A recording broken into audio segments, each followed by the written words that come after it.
This is the 2017 Harley-Davidson Electroglide Ultra Classic Limited. So let's go over the features of this bike for those of you who are interested or don't know much about this new bike. It just came out a couple of weeks ago and I already own one. Alright, so let's see. The obvious things. One thing here is they changed the horn, cowbell.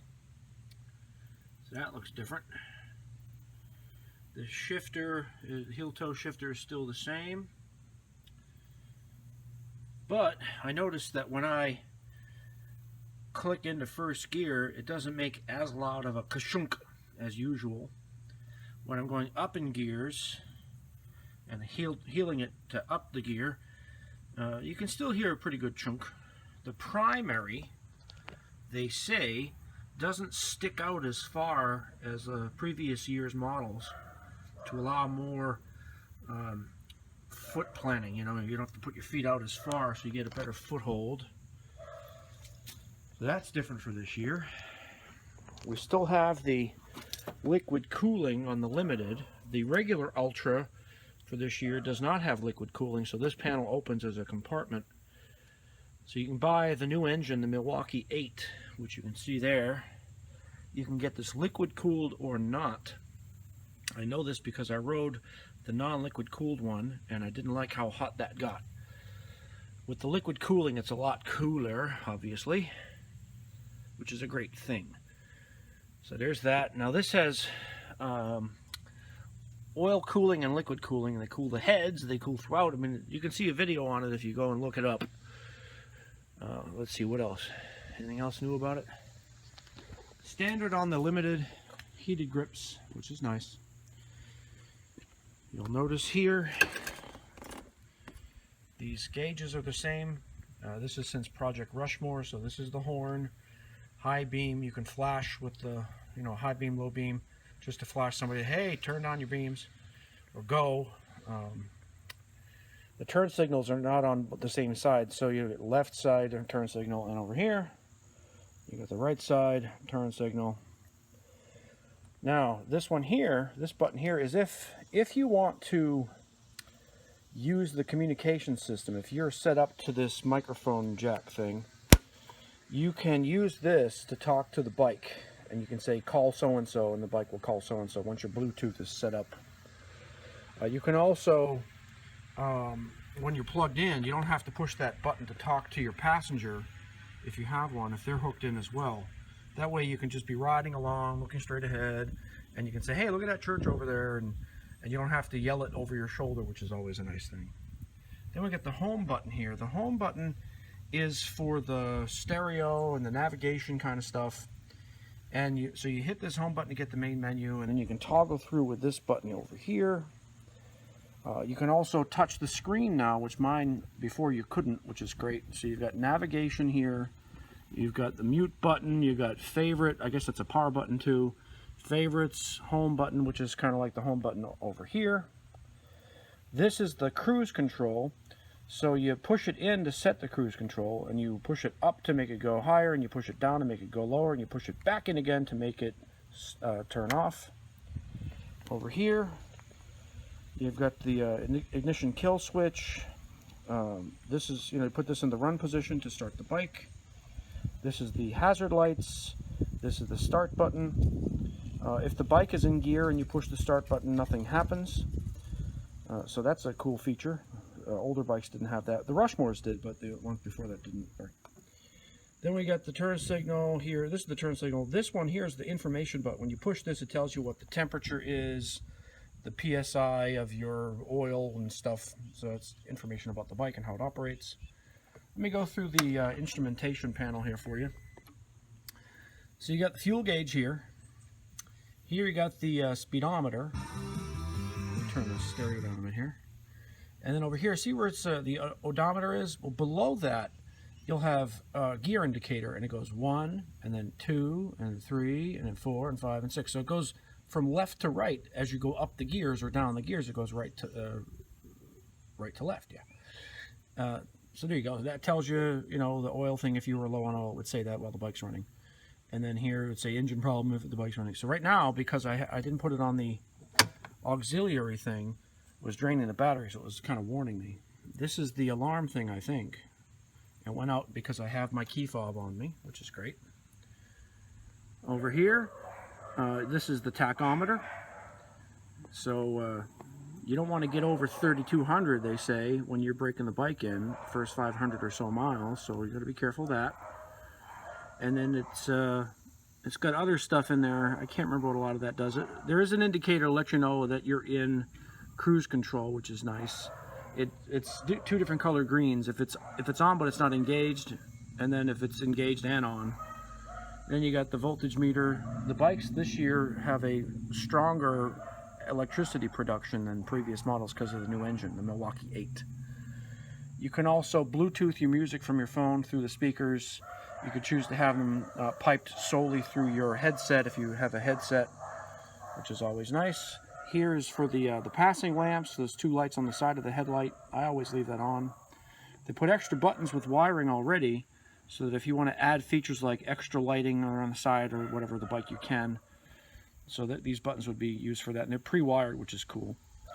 This button here opens a little panel where you have your connector. So this is a USB port where you can connect your phone physically if you wanted to. It's got that gloss back, the gloss dashboard, which is the Ultra doesn't, which I kind of like the glossiness. It's got the standard mirrors, I think it's the Street Glides that have that mirror embedded in here. There's that. Let's see, what else? In the United States, they asked the customers, do you want a lock on this? And they said no, because any barrel key can open it anyway. Try it on your own. Any barrel key will open one of these. So they said, screw it. You know, nobody's really stealing gas anyway, because people are afraid if you touch a Harley, you're dead. So in America, nobody messes. But in Europe, they said, oh, we want a lock on there. So they got a lock. I'm going to be switching this back to my skull. So in future videos, you'll see that become a skull later on. Very easy to change that. You just take out these screws right here, and you take this thing out, which is very easy. Just remove that plastic backing, and you pop that out, and you put the new one in. It takes you like 3 minutes to do the whole job. It's very easy. All right, then the seat is, the standard seat for this bike is nice, but it's not as nice as the Road Zeppelin, which I still have, and I'll be putting that back on for longer rides. It's got the Daymaker headlights, so these are the super duper bright, whatever long things, which are great. Same as my old bike, the Ultra, the 2014. Project Rushmore started with these, and also it's got that vent, so you could direct the flow to reduce buffeting on your helmet.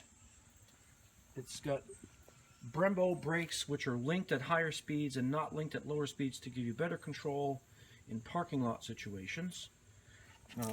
The Limited has a chrome around the edge here on the wheel, which the regular Ultras don't have any chrome on them. It's aluminum, which is nice and not nice, because now I got to worry about cleaning that, which I'm a lazy bum. Then you got, like I said, the liquid cooled models have vent fans in here, so that you can, you know, the bike will cool itself. You'll hear that come on when you stop the bike sometimes, and go, which is kind of cool sound to hear from a Harley. Then you got the new engine there. People are starting to call this the molar because it kind of looks like a molar tooth, which is pretty funny. 107 cubic inches. It makes, I believe it's 1746 cc's, according to the book at the dealership when we were looking at it. It has 111 foot-pounds of torque. Stock, according to the book that the dealership had that they were looking at for the specs for the bike. 6-speed transmission. And it's quieter, and it has less of a backlash.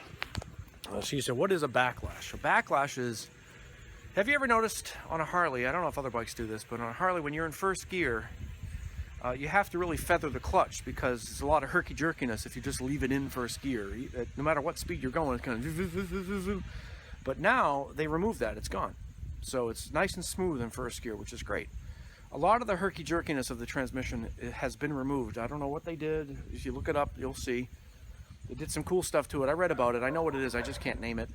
To make the transmission a lot smoother. It doesn't translate a lot of jerkiness to the rider, which is a good feature, I think. So that's a good thing. So you got, you know, your passenger footboards there. And the bags still open up the same. On the Project Rushmores, they open from in here. So you pull that up. And they made it easier to take them out. Before there was like a ring that you would turn and pull. It was flush up against this, but apparently people complained. I don't know why, because I liked it. So now you got this, so this can get caught on stuff and you're trying to take things out, which you know that's going to happen, but whatever. I guess it's easier. And I like how it's got a rubber gasket here, so that rain doesn't get in as you're riding. It's pretty cool. That's the same as the previous models. And it locks. And this barrel key is specific to this bike, so it's not like any barrel key will work on it, which is good. And it's got the nice lighting effect there, even an auxiliary mode. It's got the lighting. Great paint job. It's called Vivid Black. You can see, if you look carefully in there, the new shocks. They used to be air shocks, you know, air emulsion, I guess they called it, and you'd have to pump them up with a special little pump that you could buy. But they changed that. Now they have preload, so I'll show you that in a sec. That's pretty cool. The pipes, somebody at the dealership, not one of the dealers, a customer, was saying that they put the catalytic converter inside the slip-ons now. I don't know if that's true, but apparently all the aftermarket companies are going to have to figure out a way to do that, I guess. I don't know. So if you know different, let me know. But I like the way they sound. I'll show you in a minute how they sound. So going on to the shocks, it's still on this side of the bike, as you can see what side of the bike I'm on. You open the panel here. You're going to take off the saddlebag to get at it, which is not quite as easy as it used to be. See a little hole right there? That little hole used to be where the little air thingy would stick out and you'd fill your shocks up with that. But now, you can't really see it very well. I'll try to see if I can locate it. Right down in there is a little dial. And it's preset. They assume that the rider's going to be like 250 pounds on the bike, and there's going to be gear and this and that. So they preset it, figuring out what the basic rider's going to have. You can turn it up and turn it down to make sure you have better ride for you and a passenger, heavier, lighter, whatever. So that's pretty cool. And I'll tell you what, you hit a bump on this thing, like you're going over train tracks, or you hit a manhole cover or something. The old bike, you'd hear jiggling in the bike and you'd feel it. And then when I got that Road Zeppelin seat, the whole bike would jiggle, but it didn't translate to my ass because I had air underneath me. Well, now, just with that stock seat, when I go over bumps, I don't feel the bumps the same way I used to feel them on a stock seat. It's like I have the air ride seat on there, even though I don't. So imagine when I put the air ride on, geez, it's gonna be like a Cadillac. So the softness of the ride is way better. They also put new stuff inside here from Showa, which is a Japanese company. And they make awesome, awesome shocks. And they put something in here so that it just the handles better. I can't remember what it's called, but it handles way better, especially in cornering. When you're cornering this bike, man, I'll tell you how it feels. The bottom of the bike leans into the curve more. It's almost like the bottom wants to lean into it, and you don't feel that wiggle or that nervousness that the bike seemed to have before. You can maintain a line very easily as you're in a sweeper or in a twisty, and you can lean the bike over farther than you used to be able to. It's got improved ground clearance if you look at the specs. If you compare previous years to this 14 to this, definitely this has got a better ground clearance. Although I never scraped on that one either, because I'm kind of a wimp since I broke my leg. I don't like leaning too far. But I'm telling you, this bike leans way over and stays very solid on the road. It wants to stay on the road. It's a beautiful, beautiful system. So there's that. Anything else on here I forgot to mention? I did the engine, so it's got more cc's, got more power. It's quieter. I'll run the bike for you in a minute. I got this is not on the regular Ultra, this is on the limited, the rack thing. When you open it up, I feel bad because I lost all my signatures and my stickers. Damn it, I'll have to do it again next year.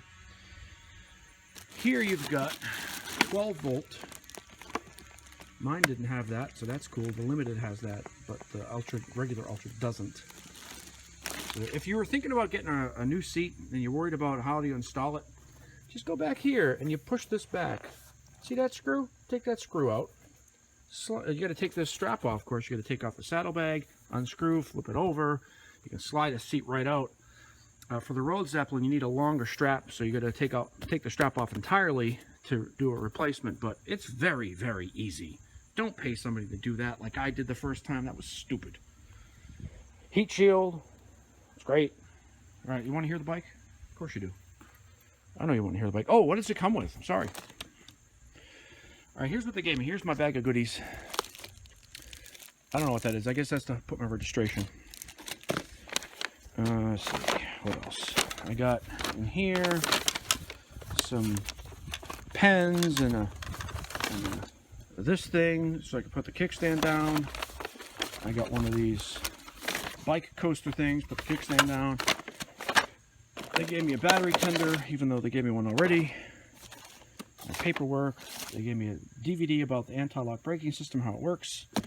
They give me bags so that I can, if I'm on a long trip, put the bags. And these bags are just awesome. Love them.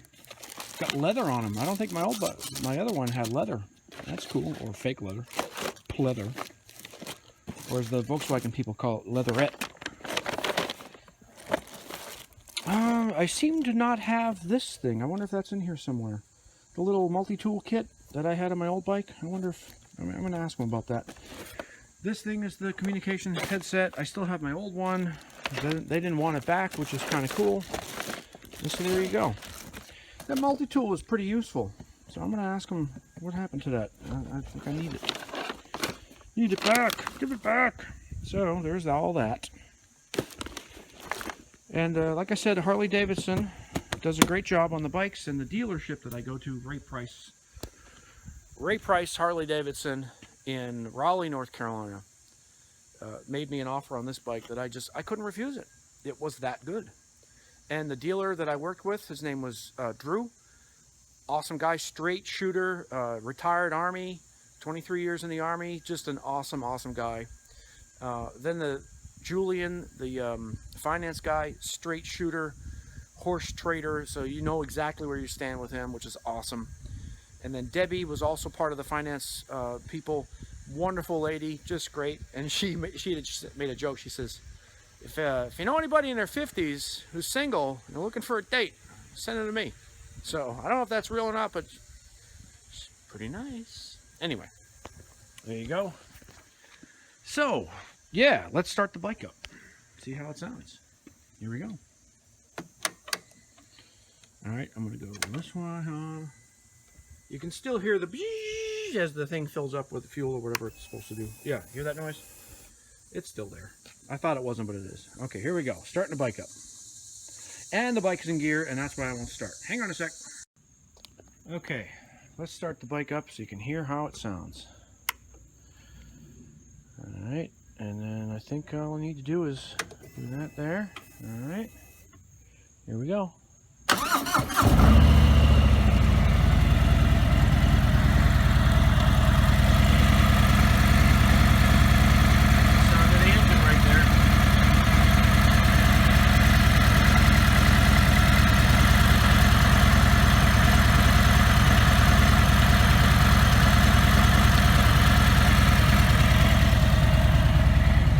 Now, over here used to be the sound of a sewing machine. People who didn't know about Harleys, when they'd ride the first time, they'd come back and say, I think there's something wrong with my engine. It wasn't. It was just the sound of the lifters and stuff. That's much quieter now.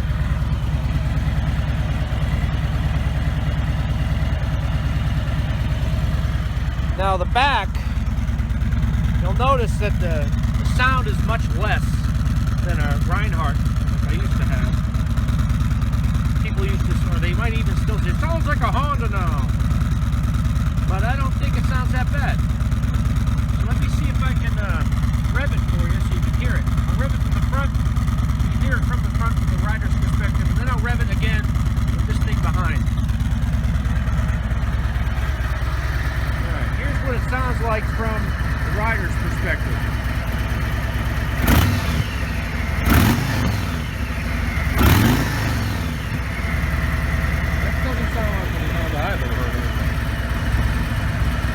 now we're going to do it from the back.